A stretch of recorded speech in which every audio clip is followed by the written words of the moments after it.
Selamat pagi anak-anak tunas muda. Apa kabar kalian semuanya? Bu I selalu mendoakan kalian supaya kalian selalu dalam keadaan sehat, baik, dan selalu dalam perlindungan Tuhan kita Yesus Kristus. Yuk, sebelum kita mulai belajar sekolah minggu pada hari ini, kita menyanyikan dulu sebuah lagu. Lagu yang cukup bahagia, cukup membawa hati kita gembira. Lagu ini berjudul Hari Ini Ku Rasa Bahagia. Kalian pasti sudah tahu lagu ini. Yuk, kita nyanyikan lagu ini dengan penuh bahagia, dengan penuh sukacita. Hari ini ku rasa bahagia.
Sudah benar-benar bahagia? Apakah kalian juga sudah benar-benar bersuka cita? Dan apakah kalian juga sudah merasakan mempunyai banyak saudara, banyak sahabat? Dan apakah kalian juga merasa bahwa kalian tidak membeda-bedakan teman? Tidak pilih-pilih teman lagi? Semua kalian kasihi. Puji Tuhan, Pui bangga dengan kalian semuanya. Kalian adalah anak-anak Tuhan yang baik, anak-anak Tuhan yang dikasihi Tuhan, dan menjadi anak-anak Tuhan yang harus mengasihi teman-teman kalian semuanya. Yuk kita berdoa dulu ya. Bapa di dalam surga, terima kasih untuk pagi ini. Engkau sudah menyiapkan kami untuk belajar tentang kebenaran firman Tuhan melalui pelajaran sekolah minggu di kelas Tunas Muda. Kami percaya Tuhan, Roh Kudus hadir di kelas kami ini, dan Roh Kudus akan menolong anak-anak untuk memahami, untuk bisa mengerti tentang kebenaran firman Tuhan. Dan Roh Kudus pun akan membimbing hamba untuk menolong anak-anak memahami tentang kebenaran firman Tuhan ini. Terima kasih ya Tuhan, kami siap hari ini untuk belajar firman Tuhan. Di dalam nama Tuhan Yesus kami berdoa. Amin. Hari ini kita akan belajar dari pelajaran keempat. Judul pelajaran hari ini adalah menolong yang lemah. Bahan Alkitabnya diambil dari Roma 15 ayat 1 sampai 7. Dan ayat hafalannya dari Roma 15 ayat 1. Yuk kita buka Alkitab kalian masing-masing. Kita akan baca ayat ini bersama-sama ya. Roma 15 ayat 1. Ayo. Sudah ketemu? Roma 15 ayat 1. 1, 2, 3. Kita yang kuat wajib menanggung kelemahan orang yang tidak kuat. Dan jangan kita mencari kesenangan kita sendiri. Kita ulang ya, sama-sama ya, supaya kita lebih jelas. Roma 15 ayat 1. Yuk. 1, 2, 3. Kita yang kuat wajib menanggung kelemahan orang yang tidak kuat, dan jangan kita mencari kesenangan kita sendiri. Amin.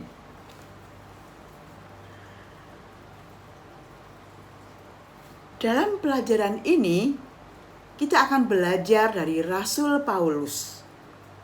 Yaitu ketika Rasul Paulus sedang melayani di kota Roma.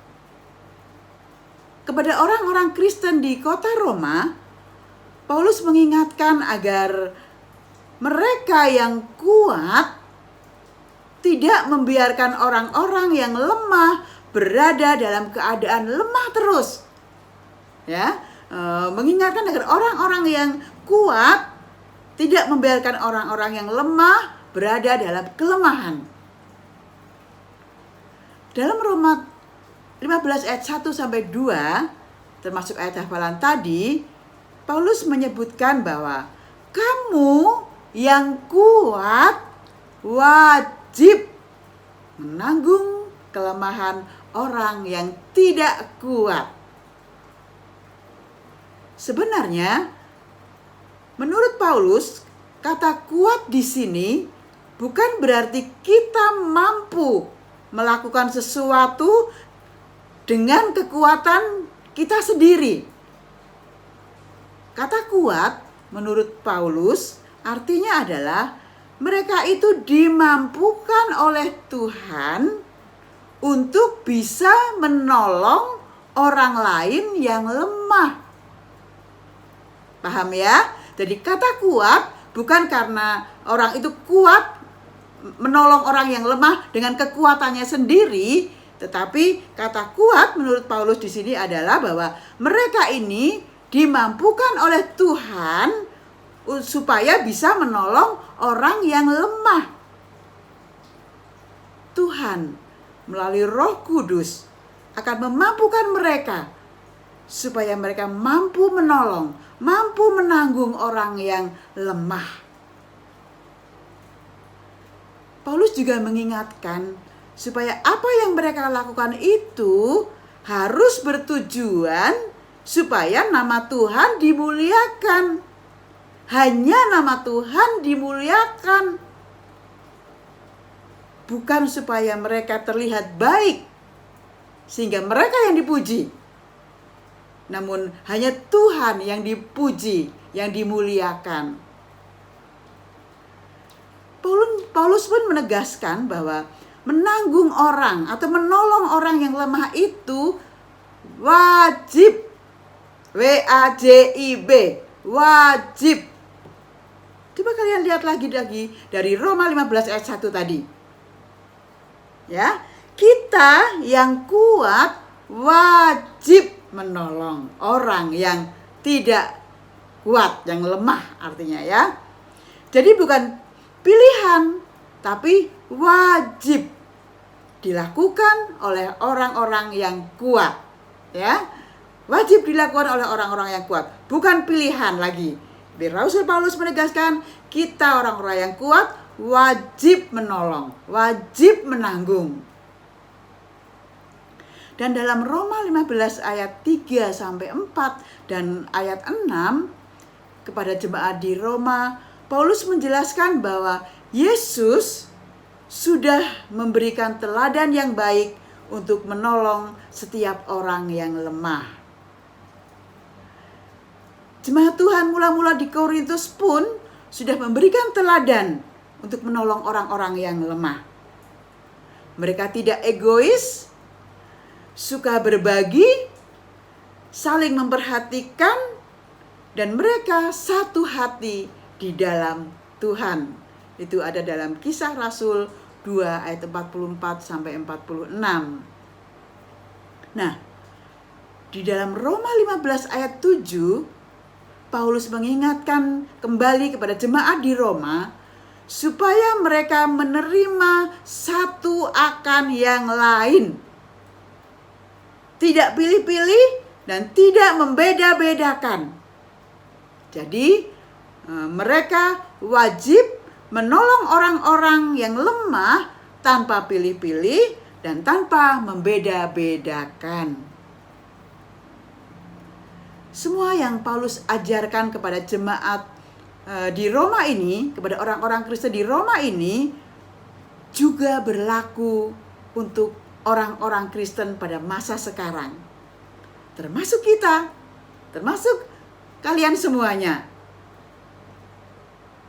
Kita harus wajib menolong orang yang lemah tanpa pilih-pilih, tanpa membeda-bedakan orang yang akan kita tolong. Nah, orang-orang lemah seperti apa yang perlu kita tolong? Bu I menulis ada 3 kriteria orang lemah yang perlu kita tolong ya. Perhatikan baik-baik ya. Kriteria pertama adalah lemah secara iman. Jadi kita harus menolong orang-orang yang undur dari gereja, yang lama tidak hadir di gereja, lama tidak hadir di sekolah minggu, yang lama tidak hadir di persekutuan-persekutuan, yang lama tidak hadir di acara-acara mungkin pemuda, remaja, seperti itu. Atau juga kita harus menolong orang-orang yang sudah jarang membaca Alkitab atau jarang berdoa. Kita harus menolong mereka, membangkitkan semangat mereka untuk memulai sesuatu yang baru lagi, sesuatu yang sudah pernah mereka lakukan sehingga iman mereka menjadi bertumbuh. Ya, jadi itu kriteria pertama. Kita harus menolong orang lain yang lemah secara iman. Kemudian yang kedua,